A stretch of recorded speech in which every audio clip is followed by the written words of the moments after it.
বাংলাদেশ জামায়াতে ইসলামীকে নিয়ে সবচাইতে বেশি সমালোচনা হয় তাদের আকীদাকে কেন্দ্র করে। কারণ কোনো একটা সংগঠনের তত্ত্ব, দর্শন এবং আকীদাকে যদি ভুল বা ভ্রান্ত প্রমাণ করা যায়, তাহলে সেই সংগঠনকে সহজেই ভ্রান্ত হিসাবে এবং গোমরা হিসেবে আখ্যায়িত করা যায়। আর তাদেরকে গোমরা হিসেবে আখ্যায়িত করলে অন্যান্য দল যারা রয়েছে স্বাভাবিকভাবেই তাদের পাল্লা ভারী করা তুলনামূলক সহজ হয়ে যায়। তো আজ আমরা দেখব বাংলাদেশ জামায়াত ইসলামী কী কী আকীদা পোষণ করে এবং কোন আকীদার কারণে তাদেরকে বাতিল বলার চেষ্টা করা হয়ে থাকে। তা আমার হাতে যে বইটা দেখতে পাচ্ছেন, এটা হলো গঠনতন্ত্র, বাংলাদেশ জামায়াত ইসলামীর গঠনতন্ত্র বা সংবিধান। তো যে কোনো সংগঠনকে মূল্যায়ন এবং বিশ্লেষণ করার জন্য সবচাইতে অথেন্টিক সোর্স এবং নির্ভরযোগ্য উৎসই হলো তাদের গঠনতন্ত্র বা সংবিধান। কারণ ব্যক্তি কোনো কথা বললে সেটা তার ভুল হতে পারে এবং সেখানে উপস্থাপনাগত বিভিন্ন ত্রুটি থাকতে পারে, কিন্তু দলের গঠনতন্ত্র যেটা হয় সেখানে যা থাকে এটা মানতে সকলে বাধ্য বটে। তো আমার হাতে যে গঠনতন্ত্র রয়েছে এটা হলো সর্বশেষ সংশোধনী, 21তম সংশোধনী, যা সেপ্টেম্বর 2019-এ প্রণীত হয়েছে, এবং 129তম মুদ্রণ, যা নভেম্বর 2024-এ সর্বশেষ মুদ্রিত হয়েছে। তো এই গঠনতন্ত্র খুললেই 8 নম্বর পৃষ্ঠায় প্রথম অধ্যায়ে আমরা দেখতে পাই দ্বিতীয় ধারা, যেটা সেখানে দ্বিতীয় ধারার শিরোনামে দেওয়া হয়েছে ঈমান ও আকীদা। অর্থাৎ এই ধারার মধ্যে যা কিছু আলোচনা, এটা হলো জামায়াতের নেতা, সদস্য, কর্মী এবং অন্যান্য সকল স্তরের জনশক্তির আকীদা এবং বিশ্বাস। এখানে শুরুই করা হয়েছে এটা বলে, কোরআন এবং সহিহ হাদিসে নির্দেশিত ঈমান ও আকীদাই জামায়াতে ইসলামীর অনুসারীগণ পোষণ করিয়া থাকেন। অর্থাৎ শুরুতেই ক্লিয়ার করে দেওয়া হলো জামাত আকীদা ভিত্তিক আলাদা কোনো মাযহাব বা মাসলাকের নাম নয়, তাদের আলাদা ধরনের কোনো আকীদা নেই, বরঞ্চ কোরআন এবং সহিহ হাদিসের মধ্যে যে সমস্ত আকীদা বিবৃত হয়েছে সেটাই হলো জামায়াতে ইসলামের আকীদা। এখানেই শেষ নয়, বিস্তারিত বলা হচ্ছে যে সেই কোরআন এবং হাদিসের মূল আকীদা কি, যাহার মূল কথা হইল লা ইলাহা ইল্লাল্লাহ মুহাম্মাদুর রাসূলুল্লাহ। আমরা জানি এই কালেমায়ে তয়্যিবাই হলো গোটা ইসলাম এবং ঈমানের শিরোনাম। এই কালেমায়ে তয়্যিবার মধ্যে যা আছে গোটা ইসলামের মধ্যে সেটা আছে, অর্থাৎ শিরোনামের ভেতর যেভাবে সমস্ত বিষয় লুকিয়ে থাকে এই কালেমায়ে তয়্যিবার মধ্যে তা লুকিয়ে আছে। তো কালেমায়ে তয়্যিবা লেখা হলো যে ইসলামের যে আকীদা বা কোরআন এবং সহিহ হাদিসে নির্দেশিত আকীদার মূল কথাই হলো লা ইলাহা ইল্লাল্লাহ মুহাম্মাদুর রাসূলুল্লাহ। অর্থাৎ আল্লাহ তাআলা ব্যতীত কোনো ইলাহ নেই, মুহাম্মদ সাল্লাল্লাহু আলাইহি ওয়াসাল্লাম আল্লাহ তাআলার রাসূল। এরপর ব্যাখ্যা দেওয়া হচ্ছে, গঠনতন্ত্রের দ্বিতীয় ধারায় ব্যাখ্যা দেওয়া হচ্ছে ক, এই ঈমান ও আকীদার প্রথমাংশ অর্থাৎ আল্লাহ তাআলা একমাত্র ইলাহ হওয়া এবং আল্লাহ তাআলা ব্যতীত অন্য কাহারও ইলাহ না হওয়ার অর্থ এই যে আকাশমণ্ডল ও পৃথিবীর মধ্যে যাহা কিছু আছে সেই সব কিছু সৃষ্টিকর্তা, প্রতিপালক, মাবুদ এবং প্রাকৃতিক ও বিধিগত সার্বভৌম সত্তা হইতেছেন একমাত্র আল্লাহ তাআলা। এই সবের কোনো একদিক দিয়াও কেহই তাহার সহিত শরীক নাই। স্পষ্টভাবে এখানে লা ইলাহা ইল্লাল্লাহর ব্যাখ্যা করতে গিয়ে আল্লাহ তাআলাই যে একমাত্র রব, একমাত্র খালিক, একমাত্র মালিক এবং একমাত্র সার্বভৌম সত্তা, স্পষ্টভাবে এটা উল্লেখ করা হলো, এবং এক্ষেত্রে কেউই তার শরীক নেই, তার অংশীদার নেই, এটাও জানিয়ে দেওয়া হলো। এরপর লেখা হচ্ছে, এই মৌলিক সত্য কথাটি জানিয়া ও মানিয়া লইলে নিম্নলিখিত বিষয়গুলো অনিবার্যরূপে গ্রহণ করিতে হয়। 1.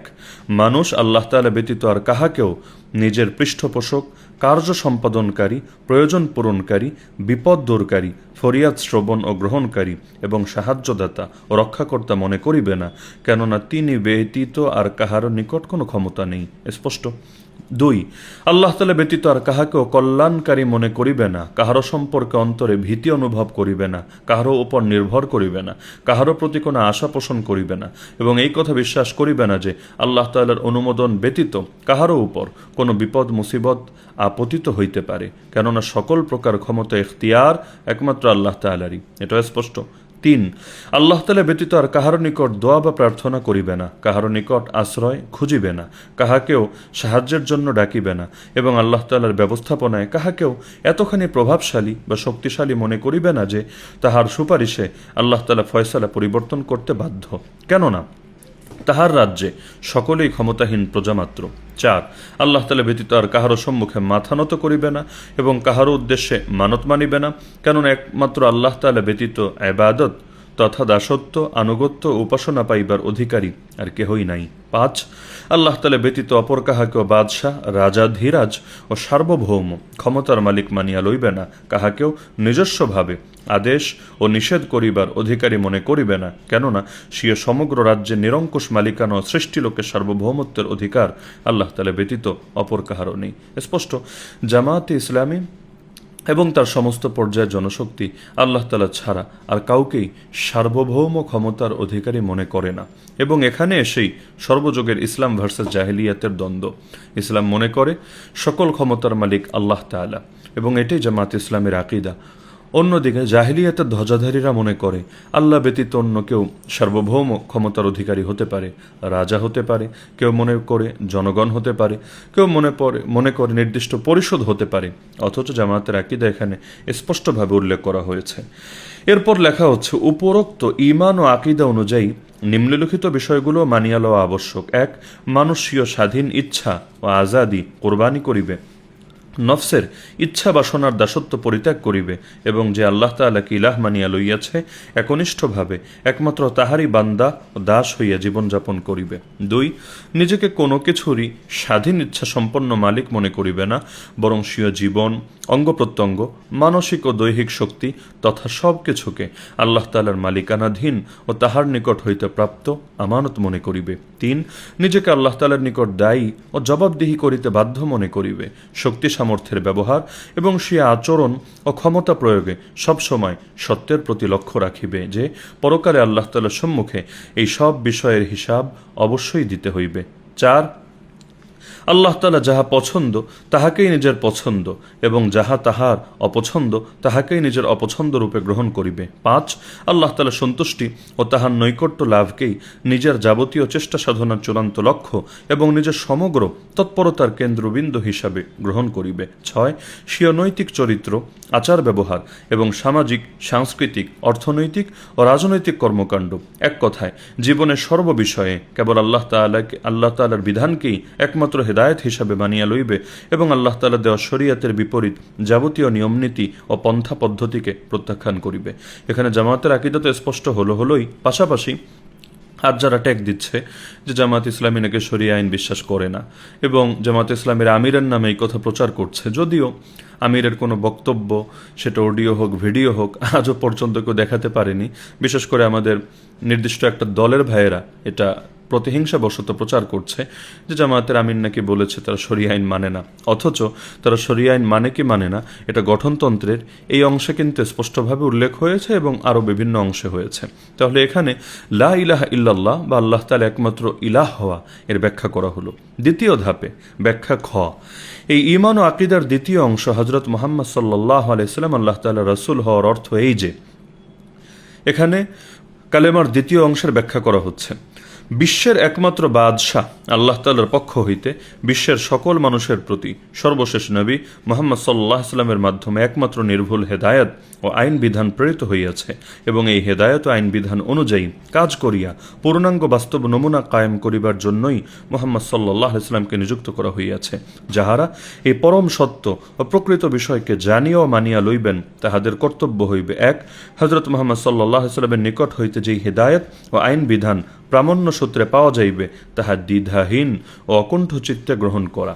2 কোনো কাজে উদ্যোগী হওয়া বা কোনো নিয়ম পদ্ধতি অনুসরণ হইতে বিরত থাকিবার জন্য আল্লাহ তাআলা রাসূল সাল্লাল্লাহু আলাইহি সাল্লামের নিকট হইতে প্রাপ্ত আদেশ ও নিষেধকেই যথেষ্ট মনে করা। 3 আল্লাহ তাআলা রাসূল সাল্লাল্লাহু আলাইহি সাল্লাম ব্যতীত অপর কাহারও স্বয়ং সম্পূর্ণ নেতৃত্ব মানিয়া না লওয়া, কেননা অন্য কাহারও আনুগত্য হইতে হবে আল্লাহ তাআলার কিতাব ও রাসূল সাল্লাল্লাহু আলাইহি সাল্লামের সুন্নতের অধীন। 4 জীবনের সকল ব্যাপারে আল্লাহ তাআলার কিতাব ও রাসূল সাল্লাল্লাহু আলাইহি সাল্লামের সুন্নতকে অকাট্য, প্রামাণ্য, বিশ্বস্ত সূত্র ও নির্ভুল জ্ঞানের একমাত্র উৎসরূপে গণ্য করা।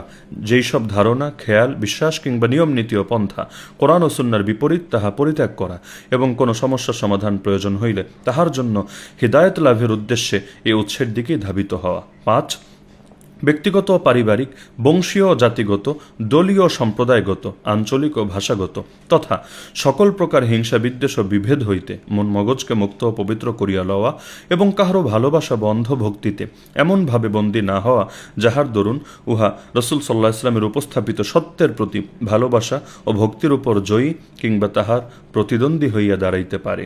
6. মুহাম্মদ সাল্লাহ ইসলামের জীবন চরিত্রকে, এই 6 নম্বর অংশটা অনেক গুরুত্বপূর্ণ। এটাকে কেন্দ্র করে কিছু ভাই প্রচার করে যে বাংলাদেশ জামায়াত ইসলামী আল্লাহ রসুল সাল্লাহ ইসলামের সাহাবিদেরকে নাকি সত্যের আদর্শ হিসেবে মানে না। নিঃসন্দেহে ডাহা একটা মিথ্যা কথা। এবং তারা এক্ষেত্রে যে দলিলগুলো দেয়, তারা যদি একবারই গঠনতন্ত্রটা খুলে দেখত, তারা স্পষ্টভাবে দেখতে পেত যে বাংলাদেশ জামায়াত ইসলামী এক্ষেত্রে আসলে কোন আদর্শ এবং নীতি অনুসরণ করে। স্পষ্টভাবে লেখা আছে এখানে, মনোযোগ দিয়ে শুনুন। মুহাম্মদ সাল্লাল্লাহু আলাইহি ওয়াসাল্লামের জীবন চরিত্রকে কোরআনের বাস্তব ব্যাখ্যা এবং উহাকে সকল ব্যাপারে সত্যের একমাত্র মাপকাঠি হিসাবে মানিয়া লওয়া, আল্লাহ তাআলা রসুল সাল্লাল্লাহু আলাইহি ওয়াসাল্লাম ব্যতীত আর কাহাকেও ভুলের ঊর্ধ্বে মনে না করা, কাহারও অন্ধ গোলামিতে নিমজ্জিত না হওয়া, বরং প্রত্যেককেই আল্লাহ তাআলার দেওয়াই মাপকাঠিতে যাচাই ও পরখ করিয়া যাহার যেই মর্যাদা হইবে তাহাকে সেই মর্যাদা দেওয়া। এই 6 নম্বর অংশে 3টা কথা বলা হলো। 1 নম্বরে আল্লাহ রসুল সাল্লাল্লাহু আলাইহি ওয়াসাল্লামের জীবন এবং তার সিরাত এবং সুন্নাহ এটাকেই কোরআনের বাস্তব ব্যাখ্যা হিসাবে মেনে নেওয়া, যেটা আম্মাজান আয়েশা রাদিয়াল্লাহু আনহার উক্তিতে আমরা দেখতে পাই। তাকে জিজ্ঞেস করা হলো, আল্লাহ রসুলের জীবন চরিত্র কেমন ছিল? তিনি বললেন, তুমি কি কোরআন পড়ো না? বলল স্পষ্টভাবে, হ্যাঁ আমি তো কোরআন পড়ি, আমি তো নবীজির জীবন চরিত্র জানতে চাচ্ছি। আম্মাজান আয়েশা রাদিয়াল্লাহু আনহা এক বাক্যে বললেন, কানা খুলুকুহু আল কোরআন, আমার নবীর জীবনাদর্শ ছিল হুবহু কোরআন। তাহলে এখানে বলা হচ্ছে আল্লাহ রসুলের জীবন চরিত্র যা, সেটাকে কোরআনের বাস্তব ব্যাখ্যা এবং উহাকে সকল ব্যাপারে সত্যের একমাত্র মাপকাঠি হিসাবে মানিয়া লওয়া। এখন যদি কোনো গণ্ডমূর্খ দাবি করে যে এখানে কোরআনকে তো অস্বীকার করা হলো বা আল্লাহ তাআলাকে তো সত্যের মাপকাঠি হিসেবে গণ্য করা হলো না, শুধুমাত্র রসুলের জীবন চরিত্রকে সত্যের একমাত্র মাপকাঠি হিসেবে গণ্য করা হলো, বিষয়টা কেমন হাস্যকর হবে। কারণ বলাই হচ্ছে যে কোরআন এবং আগের ধারাগুলোর সাথে মিলিয়ে তো বুঝতে হবে। সবগুলো অংশে এটা স্পষ্ট করা হলো যে কোরআনের মধ্যে আমরা যা তাত্ত্বিকভাবে দেখতে পাই সেটাই বাস্তবিকভাবে দেখতে পাই, এবং কোরআনের বাস্তবিক রূপায়ণ, বাস্তবিক ব্যাখ্যা, প্রতিটা জিনিসের ব্যাখ্যাই হলো মুহাম্মদ সাল্লাল্লাহু আলাইহি ওয়াসাল্লামের জীবন চরিত্র। সেটাই কোরআনের বাস্তবিক ব্যাখ্যাই শুধু না, বরং সত্যের একমাত্র মাপকাঠি। এবং এ কারণেই বলা হচ্ছে যে আল্লাহ রসুল ব্যতীত আর কাউকেই ভুলের ঊর্ধ্বে মনে করা যাবে না, কারো অন্ধ গোলামিতে নিমজ্জিত হওয়া যাবে না, বরং প্রত্যেককে ওই মাপকাঠিতে যাচাই ও পরখ করে যার যেই মর্যাদা হবে তাকে সেই মর্যাদা দিতে হবে। এখন বলবেন, তাহলে সাহাবিদেরকে তো সত্যের আদর্শ মানা হলো না? না, সাহাবিদেরকে সত্যের আদর্শ মানা হয়েছে অবশ্যই। বলবেন কিভাবে? কারণ এখানে স্পষ্ট বলা হলো আল্লাহ রসুল সাল্লাল্লাহু আলাইহি ওয়াসাল্লামের জীবন চরিত্রকে কোরআনের বাস্তব ব্যাখ্যা মেনে যখন সত্যের একমাত্র মাপকাঠি মানব, তখন আমাদের করণীয় হবে যে আল্লাহ রসুল সাল্লাল্লাহু আলাইহি ওয়াসাল্লামের এই মাপকাঠিতে বাকি সবাইকে যাচাই করব, পরখ করব, এবং যার যে মর্যাদা হবে তাকে সেই মর্যাদা দিব। তো এবার আপনি আল্লাহ রসুল সাল্লাল্লাহু আলাইহি ওয়াসাল্লামের সেই মাপকাঠিতে সাহাবিদেরকে মাপেন, স্পষ্টভাবে দেখবেন আল্লাহ রসুল বলছেন, আলাইকুম বিসুন্নতি ও সুন্নাতিল খুলাফায়ে রাশিদিন আল মাহদিয়িন, তোমরা আমার আদর্শকে আঁকড়ে ধরো এবং সত্যের উপর প্রতিষ্ঠিত হেদায়েতপ্রাপ্ত খুলাফায়ে রাশিদিনের আদর্শকে আঁকড়ে ধরো। আপনারা তখন দেখবেন আল্লাহ রসুল সাল্লাল্লাহু আলাইহি ওয়াসাল্লাম যে কোরআন প্রচার করেছেন, সেই কোরআনে আল্লাহ জানিয়েছেন, ফাইন আমানু বিমিসলি মা আমানতুম বিহি ফাকাদ ইহতাদাউ, লোকেরা যদি সেভাবে ঈমান আনে যেভাবে তোমরা সাহাবীরা ঈমান এনেছো, তবেই তারা হেদায়েতপ্রাপ্ত হবে। তো সাহাবীরাও তো কালেমা পড়তেন আল্লাহ রসুলের নামে, লা ইলাহা ইল্লাল্লাহ মুহাম্মাদুর রাসূলুল্লাহ, এবং শিরি তো এভাবেই আমাদের চূড়ান্ত গন্তব্য আল্লাহ পর্যন্ত পৌঁছার মাধ্যম হলেন মুহাম্মাদুর রাসূলুল্লাহ সাল্লাল্লাহু আলাইহি ওয়াসাল্লাম। এবং মুহাম্মাদুর রাসূলুল্লাহ সাল্লাল্লাহু আলাইহি ওয়াসাল্লামের আনুগত্য কিভাবে করব, কিভাবে তাকে শ্রদ্ধা করব, ভালোবাসবো, এটা বোঝার জন্যই আমাদের জন্য অনুসরণীয়, অনুকরণীয় হলেন সাহাবায়ে কেরাম রাদিয়াল্লাহু তাআলা আনহুম আজমাইন। এজন্যই তো আল্লাহ রসুল বললেন যে বনি ইসরাইল ভাগ হয়েছে ৭২ দলে, আমার উম্মত ভাগ হবে ৭৩ দলে, সবগুলো যাবে জাহান্নামে, একটা দল বাদে। তারা কারা? মা আনা আলাইহি আসহাবি, যারা আমার আদর্শ এবং আমার সাহাবীদের আদর্শের উপর থাকবে তারা হবে জান্নাতি, বাকি সবাই জাহান্নামী।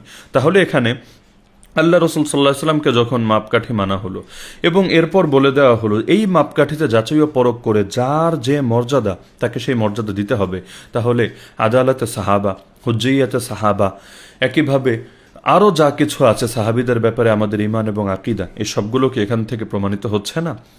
এখন কেউ বলতে পারেন যে মাপকাঠি শব্দটা আলাদা করে তাদের শানেও কেন ব্যবহার করা হলো না? এ কারণে হলো না, কারণ এই মাপকাঠি হুবহু শব্দটা এটা কোরআন বা হাদিসের শব্দ না। কোরআন এবং হাদিসের মধ্যে যে শব্দগুলো আছে এগুলো নিয়ে ইখতিলাফের কোনো সুযোগই নেই। পরবর্তীতে যখন কোনো শব্দ ব্যবহার করা হবে সেটা দ্বারা কে কি বোঝাচ্ছে এটাকে সামনে রেখেই বিশ্লেষণ করতে হবে। যারা বলছেন সাহাবায়ে কেরাম সত্যের মাপকাঠি, তারা কি রাসূলকে সত্যের মাপকাঠি অস্বীকার করতে চান? কখনোই না। আল্লাহকে সত্যের মাপকাঠি অস্বীকার করতে চান? কখনোই না।